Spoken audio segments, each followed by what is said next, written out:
Ramkumar sir, justice Yashwant വർമ്മയുടെ ഔദ്യോഗിക വസതിയിൽ നിന്നും കണ്ടെത്തിയ പണത്തിൻ്റെ ഉറവിടം എവിടെ നിന്ന് ഈ പണം ജുഡീഷ്യറിയെ മലിനമാക്കിയോ? ഇതിനൊക്കെ ഉത്തരം കിട്ടേണ്ടതല്ലേ? പൊതുസമൂഹം ഇതിൻ്റെ ഉത്തരം ആഗ്രഹിക്കുന്നില്ലേ? പക്ഷേ ഇപ്പോഴും ആ റിപ്പോർട്ടിന്മേൽ അടയിരിക്കുകയാണ്. 16 ദിവസം പിന്നിട്ടിരിക്കുന്നു. ആഭ്യന്തര സമിതി റിപ്പോർട്ട് നൽകിയ ശേഷം 16 ദിവസം പിന്നിട്ടിരിക്കുന്നു. ഇപ്പോഴും അതിൽ നടപടിയൊന്നുമില്ല. അതുകൊണ്ട് തന്നെയാണ് നമ്മുടെ ഉപരാഷ്ട്രപതി ഇന്ന് വീണ്ടും ജുഡീഷ്യറിയെ കടന്നാക്രമിച്ചത്. ഉപരാഷ്ട്രപതി പറഞ്ഞ അഭിപ്രായങ്ങളോട് 100% എനിക്ക് യോജിപ്പുണ്ട്. അദ്ദേഹം കടന്നാക്രമണം നടത്തിയെന്ന് ഞാൻ വിശ്വസിക്കുന്നില്ല. ആ പദപ്രയോഗം അനുചിതമാണെന്നാണ് എൻ്റെ അഭിപ്രായം. അദ്ദേഹം പറഞ്ഞത് 100% ശരിയാണ്. കാരണം നമ്മുടെ രാജ്യത്തെ ജുഡീഷ്യറി ജനങ്ങളുടെ വിശ്വാസത്തിൻ്റെ മുകളിലാണ് നിലനിൽപ്പ്. പാർലമെൻറ്റ് അംഗങ്ങൾ അഴിമതി കാണിച്ചാൽ അത് വാർത്തയല്ല. മന്ത്രിമാർ അഴിമതി കാണിച്ചാൽ അതും ഇപ്പോൾ വാർത്തയല്ല. സർക്കാർ ഉദ്യോഗസ്ഥന്മാർ അഴിമതിയിൽ സ്ഥിരമായിട്ട് പ്രതികളാകുന്നതാണ്. പക്ഷേ ജഡ്ജിമാരാകുമ്പോൾ ജനങ്ങൾ അസ്വസ്ഥരാകുന്നു, ആശങ്കാകുലരാകുന്നു. അതിനുള്ള കാരണം ഈ രാജ്യത്തെ നിഷ്കളങ്കരായ ജനങ്ങൾ തെറ്റായ രീതിയിൽ ജുഡീഷ്യറിയെ വലിയ പ്രതിബിംബങ്ങളായിട്ട് മനസ്സിൽ പ്രതീക്ഷിച്ചു. തെറ്റായെന്ന് ഞാൻ പറയാൻ കാരണം ആ ജുഡീഷ്യറിയുടെ പ്രവർത്തനങ്ങൾ ജനങ്ങളെ മറന്നുകൊണ്ടാണ്. മറ്റെല്ലാ ഭരണഘടനാ ഘടകങ്ങൾക്കും കിട്ടും പോലെ ഇവർക്കും അധികാരം കിട്ടുന്നത് ജനങ്ങളിൽ നിന്നാണ്. പക്ഷേ ആ അധികാരം തന്ന ജനങ്ങളെ പാടെ മറന്നുകൊണ്ടുള്ള പ്രവൃത്തികളാണ് നിർഭാഗ്യവശാൽ വലിയ വിഭാഗം ജഡ്ജിമാരിൻ്റെ രാജ്യത്തുണ്ടാകുന്നത്. ഈ സംഭവത്തിൽ സ്വാഭാവികമായിട്ടും നമ്മുടെ നിഷ്കളങ്കരായ സാധാരണക്കാരായ ജനങ്ങൾക്ക് എന്തോ മൂടി വയ്ക്കാനുണ്ട് എന്നൊരു സംശയം. ജുഡീഷ്യറിയുടെ ഉന്നത തലത്തിലുള്ള ആളുകൾക്ക് ഇതിലെന്തൊക്കെയോ മറച്ചു വയ്ക്കാനുണ്ട് എന്നൊരു സംശയം സ്വാഭാവികമായിട്ടും ഉടലെടുത്തിട്ടുണ്ട്. അതിന് കാരണമുണ്ട്. കാരണം നമ്മുടെ സുപ്രീം കോടതി കെട്ടിടം സ്ഥിതി ചെയ്യുന്ന അവിടുന്ന് ഏതാണ്ട് നടന്നു പോകാവുന്ന സ്ഥലത്താണ് ഡൽഹി ഹൈക്കോർട്ടിലെ ജഡ്ജിമാരുടെ വസതികൾ. അതിൽ ഒന്നിൽ നിന്നാണ് ഇത് കിട്ടിയത്. ഞാൻ ചോദിക്കട്ടെ, കറൻസി നോട്ടിന് പകരം ഒരു ശവശരീരം കിട്ടിയിരുന്നെങ്കിലോ? ഉടനെ തന്നെ പോലീസിനെ അറിയിച്ച് പോസ്റ്റ്മോർട്ടം ചെയ്യാനും കണ്ടുപിടിക്കാനും കാരണങ്ങൾ കണ്ടുപിടിക്കാനും സാധാരണ മറ്റെല്ലാ ശവശരീരങ്ങളെപ്പോലെ കൈകാര്യം ചെയ്യുന്ന രീതിയിൽ ചെയ്യുമായിരുന്നില്ലേ? ഇവിടെ കോടിക്കണക്കിന് രൂപയുടെ കറൻസി നോട്ടുകളാണ് കിട്ടിയത്. എന്നിട്ട് എന്തൊരു അന്വേഷണം നടത്താത്തത്? എന്തേ പോലീസിനെ മാറ്റി നിർത്തിയത്? എന്താ വ്യത്യാസം? അനധികൃതമായ പണം ഒരു പക്ഷേ ക്രിമിനൽ കുറ്റത്തിൽ നിന്ന് ഉടലെടുത്ത പണം ആണ് എന്ന് സംശയിക്കുന്നത് ഈ രാജ്യത്തിൻ്റെ ഏതൊരു മുക്കിലും മൂലയിലും കണ്ടാൽ അന്വേഷണം നടത്തി ജനങ്ങളെ ബോധ്യപ്പെടുത്തുകയും തെറ്റ് ചെയ്ത ആളുകളെ നിയമത്തിൻ്റെ വഴിക്ക് കൊണ്ടുവരികയും ചെയ്യുക എന്നുള്ളത് ഒരു സർക്കാരിൻ്റെ ബാധ്യതയാണ്. അതിന് വിലങ്ങുതടിയായി നിൽക്കുന്നത് ആരാണ്? ഈ കാര്യത്തിൽ വിധി പറയേണ്ട ആളുകൾ. ഞാൻ വിനയപൂർവ്വം ചോദിക്കട്ടെ, ഒരു ഹൈക്കോടതി ജഡ്ജിയുടെ കാർ ഷെഡിൽ നിന്ന് കറൻസി നോട്ട് കിട്ടിയാൽ ഒരു കമ്മിറ്റി ഉണ്ടാക്കാൻ ഏത് നിയമമാണ് അധികാരം കൊടുക്കുന്നത്? സാധാരണ രീതിയിൽ മറ്റ് സംഭവങ്ങളെപ്പോലെ ഒരു FIR രജിസ്റ്റർ ചെയ്ത് ആ സ്ഥലത്ത് അധികാര പരിധിയിൽ വരുന്ന പോലീസ് സ്റ്റേഷൻ അന്വേഷിച്ച് വേണ്ട നടപടികൾ എടുക്കുന്നു. ഇതിലെന്താണ് ഒരു പ്രത്യേകത? ഇതിൽ പകരം അദ്ദേഹത്തെ ജൂനിയറായിട്ടുള്ള ജഡ്ജിമാരെ ഉൾപ്പെടുത്തിക്കൊണ്ട് ഒരു കമ്മിറ്റി രൂപീകരിച്ചു. അങ്ങനെ ഒരു കമ്മിറ്റി രൂപീകരിക്കാൻ ഈ രാജ്യത്തെ ഏത് നിയമത്തിൻ്റെ പിൻബലമാണുള്ളത്? സമ്മതിച്ചു. ആ കമ്മിറ്റി രൂപീകരിച്ചു. കമ്മിറ്റി അസാധാരണത്വം കണ്ടു, ക്രമക്കേട് കണ്ടു. ഇത് ആ പണം അദ്ദേഹത്തിന് ശരിയായ രീതിയിൽ കിട്ടിയതല്ല എന്ന മട്ടിലുള്ള കണ്ടെത്തലുകൾ കണ്ടു. എന്നിട്ട് എന്ത് ചെയ്തു? ഒരു FIR രജിസ്റ്റർ ചെയ്തോ? അപ്പോൾ ഇത് ഈ രാജ്യത്തെ നിഷ്കളങ്കരും ജുഡീഷ്യറി അമിതമായി ബഹുമാനിക്കുകയും ചെയ്യുന്ന ജനങ്ങളെ വഞ്ചിക്കലാണ് നിർഭാഗ്യവശാൽ നമ്മുടെ സുപ്രീം കോടതി ഭാഗത്തുണ്ടായത്. അല്ലെങ്കിൽ ഈ അസാധാരണമായ നടപടിക്രമം പാലിച്ച് കഴിഞ്ഞിട്ടും ആ കമ്മിറ്റി ക്രമക്കേടുണ്ട് എന്ന് കണ്ടിട്ടും എന്തുകൊണ്ട് ഡൽഹി പോലീസിനെ ഈ വിവരം അറിയിക്കുന്നില്ല?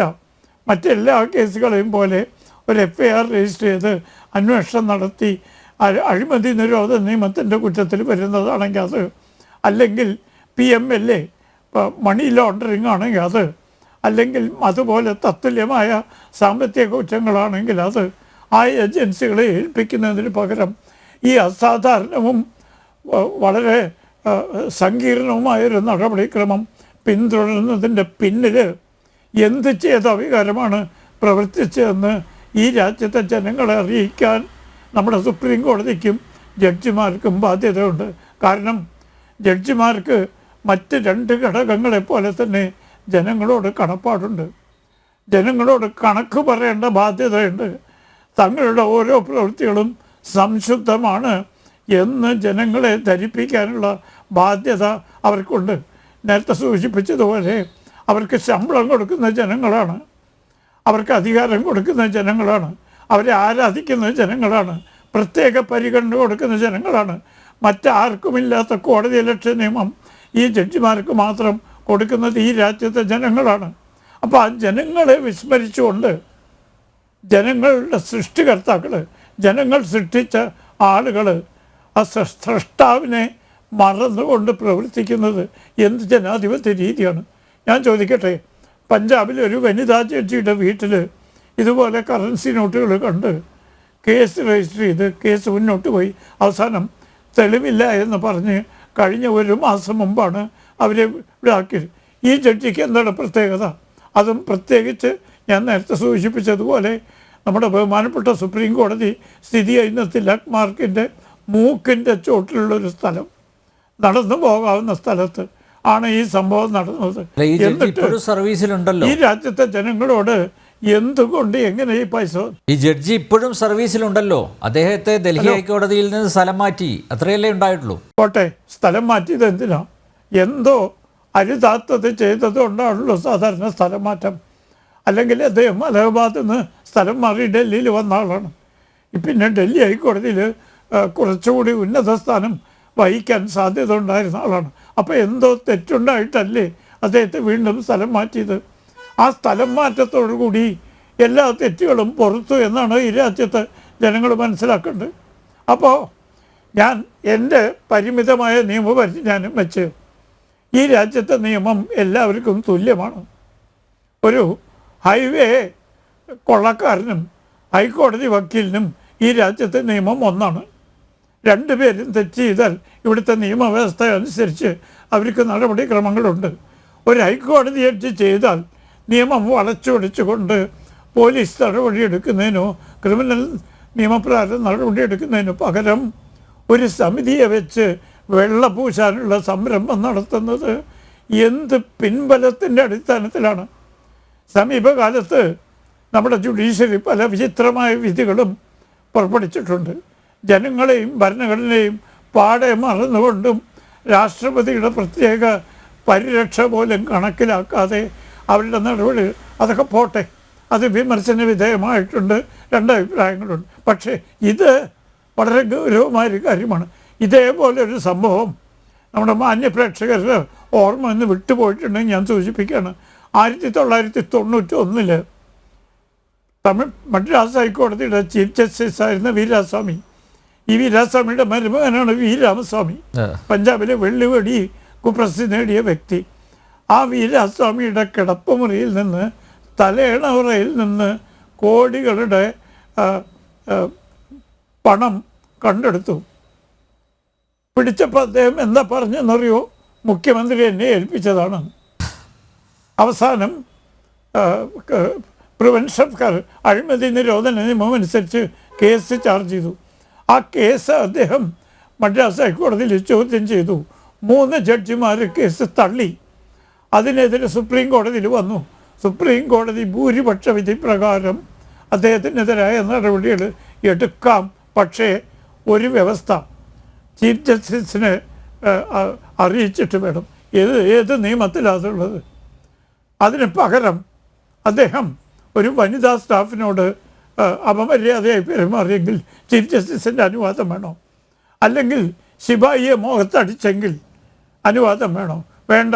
മറ്റ് അരുതാത്ത എന്തെങ്കിലും പ്രവൃത്തികൾ മഹത്തായ പദവി, ഭരണഘടനാ പദവി വയ്ക്കുന്ന ഈ മകൾ വ്യക്തികളെ എന്ന് ജനം തെറ്റിദ്ധരിക്കുന്ന ആളുകളുടെ കയ്യിൽ നിന്ന് ഉണ്ടായാൽ ഉടനെ തന്നെ ചീഫ് ജസ്റ്റിസിൻ്റെ അനുമതി വേണം. അപ്പം മറ്റ് സാധാരണക്കാരനില്ലാത്ത പ്രത്യേകത ഈ ജഡ്ജിമാർക്ക് എവിടെ പറഞ്ഞിരിക്കുന്നത്? അതുകൊണ്ട് ഇത് വാസ്തവത്തിൽ നമ്മുടെ നിയമവ്യവസ്ഥയോടും ജനാധിപത്യത്തോടുമുള്ളൊരു വെല്ലുവിളിയാണ്. 100% ബഹുമാന്യനായ വൈസ് പ്രസിഡന്റ് പറഞ്ഞ അഭിപ്രായങ്ങളോട് ഞാൻ പരിപൂർണമായി യോജിക്കുന്നു. ഈ കാര്യത്തിൽ നമ്മുടെ ജുഡീഷ്യറിയുടെ സൽപ്പേര് കാര്യമായി കളങ്കം പറ്റിയിട്ടുണ്ട്. ഇത് ആദ്യത്തെ സംഭവമല്ല. ഞാൻ പറഞ്ഞ വീരാസ്വാമി സംഭവം, പിന്നീട് വി രാമസ്വാമി സംഭവം, പിന്നീട് കൽക്കട്ട ഹൈക്കോടതിയിൽ ഒരു പ്ലോട്ട് കിട്ടാൻ വേണ്ടി സ്റ്റേ വെക്കേറ്റ് ചെയ്ത് കൊടുത്ത സംഭവം, ജസ്റ്റിസ് ദിനകരൻ്റെ സംഭവം. ഇങ്ങനെ സംഭവങ്ങളുടെ ഘോഷയാത്ര ജുഡീഷ്യറിയുടെ സൽപ്പേരിനെ കളങ്കപ്പെടുത്തിക്കൊണ്ടിരിക്കുമ്പോൾ നിങ്ങൾ ഞങ്ങളെ ബഹുമാനിച്ചേ മതിയാകൂ എന്ന് ശടിച്ചു കഴിഞ്ഞാൽ ജനങ്ങൾക്ക് സ്വാഭാവികമായിട്ടും സംശയങ്ങളുണ്ടാവും. പല വിഗ്രഹങ്ങളും ഉടഞ്ഞുകൊണ്ടിരിക്കുകയാണ്. അതുകൊണ്ട് ജനവിശ്വാസത്തിൽ മാത്രം നിലനിൽക്കുന്ന ജുഡീഷ്യറി ഞങ്ങളെ ബഹുമാനിക്കണം എന്ന് നിർബന്ധിച്ചതുകൊണ്ട് കിട്ടുന്ന ബഹുമാനമല്ല നമ്മുടെ ഭരണഘടന പ്രതീക്ഷിക്കുന്നത്. ബഹുമാനം ആർജിച്ച് കിട്ടേണ്ടതാണ്. അവരുടെ പ്രവൃത്തിയുടെ മഹത്വം കൊണ്ടും പരിശുദ്ധി കൊണ്ടും ആ ചെയ്യുന്ന സേവനം കൊണ്ടും ത്യാഗം കൊണ്ടുമാണ് നമ്മുടെ ജഡ്ജിമാരെ ജനങ്ങൾ ബഹുമാനിക്കേണ്ടത്. അല്ലാതെ നിങ്ങളെ ബഹുമാനിക്കാൻ ബാധ്യസ്ഥരാണ്, ഇല്ലെങ്കിൽ കോടതി ഇലക്ഷൻ നടപടിയെടുക്കും എന്ന് പറയുന്നത് ബലമല്ല, ബലഹീനതയാണ്. ഇന്നിപ്പോൾ ഏതാണ്ട് സ്ഥിതി അതാണ്. കോടതി ലക്ഷ്യമില്ലെങ്കിൽ കോടതികളെ ആരും ബഹുമാനിക്കില്ല എന്ന ആരാണ് എത്തിച്ചത്? ഇതിനകത്തുള്ള ആളുകളാണ്, പുറത്തുള്ള ആളുകളല്ല. നമ്മുടെ രാഷ്ട്രീയ കക്ഷികൾ പലപ്പോഴും മോശമായി ജഡ്ജിമാരെ അവർക്ക് വിധി എതിരാവുമ്പോൾ വിമർശിക്കാറുണ്ട്. അതൊക്കെ നിസ്സാര സംഭവങ്ങളാണ്. പക്ഷേ ജുഡീഷ്യറിയുടെ അകത്ത് നിന്ന് വരുന്ന ഭീഷണി ജനങ്ങളെ വല്ലാതെ ആകുലരാക്കിയിട്ടുണ്ട്, ആശങ്കാകുലരാക്കിയിട്ടുണ്ട്, ആകാംക്ഷഭരിതരാക്കിയിട്ടുണ്ട്. ഞങ്ങൾക്ക് വിശ്വസിക്കാൻ പറ്റുന്ന ഏക സ്ഥാപനം ജുഡീഷ്യറിയാണ് എന്ന് ഞങ്ങൾക്കൊരു തെറ്റിദ്ധാരണ ഉണ്ടായിരുന്നു. ഇപ്പം അതും ഞങ്ങളെ കൈവിട്ടിരിക്കുന്നു. എന്താണ് സംഭവിച്ചിരിക്കുന്നത്? ഇത് മാറ്റിയേ പറ്റൂ. ഈ സംഭവത്തിൽ സമഗ്രമായൊരു പോലീസ് അന്വേഷണം നടത്താൻ ഉടൻ തന്നെ നടപടിയെടുത്ത് ഞാൻ ഈ ബന്ധപ്പെട്ട ജഡ്ജി കുറ്റം ചെയ്തു എന്ന് ആരോപിക്കാൻ എനിക്ക് നിവൃത്തിയില്ല. കാരണം തെളിവുകളുടെ അഭാവത്തിലോ അദ്ദേഹത്തിന് ഇത് പറയും. പക്ഷേ നടക്കാൻ പാടില്ലാത്തൊരു സംഭവം നടന്നു. അദ്ദേഹത്തിൻ്റെ ഔദ്യോഗിക വസതിയിലാണ്. ഞാൻ പറഞ്ഞതുപോലെ സുപ്രീം കോടതിയുടെ മൂക്കിൻ്റെ ചുവട്ടിൽ. എന്നിട്ടും അതിനെ സംബന്ധിച്ച് സമഗ്രമായ ഒരു അന്വേഷണം നടത്തി ഈ രാജ്യത്തെ പാവപ്പെട്ട ജനങ്ങളെ തെറ്റൊന്നും പറ്റിയിട്ടില്ല, ജുഡീഷ്യറിയുടെ പരിസ്ഥിതി നിലനിർത്തിയിരിക്കുന്നു എന്ന് പറഞ്ഞ് ബോധ്യപ്പെടുത്താനുള്ള ബാധ്യത നമ്മുടെ ബഹുമാനപ്പെട്ട സുപ്രീം കോടതിയിൽ. അതിൽ വൈമുഖ്യം കാണിക്കുന്നു എന്ന് മാത്രമല്ല, അതിൽ നിന്ന് പിന്തിരിഞ്ഞോടുന്നു. ഇതാണ് ബഹുമാന്യ വൈസ് പ്രസിഡന്റ് പറഞ്ഞത്. ഞാൻ അദ്ദേഹത്തോട് പരിപൂർണമായി യോജിക്കുന്നു.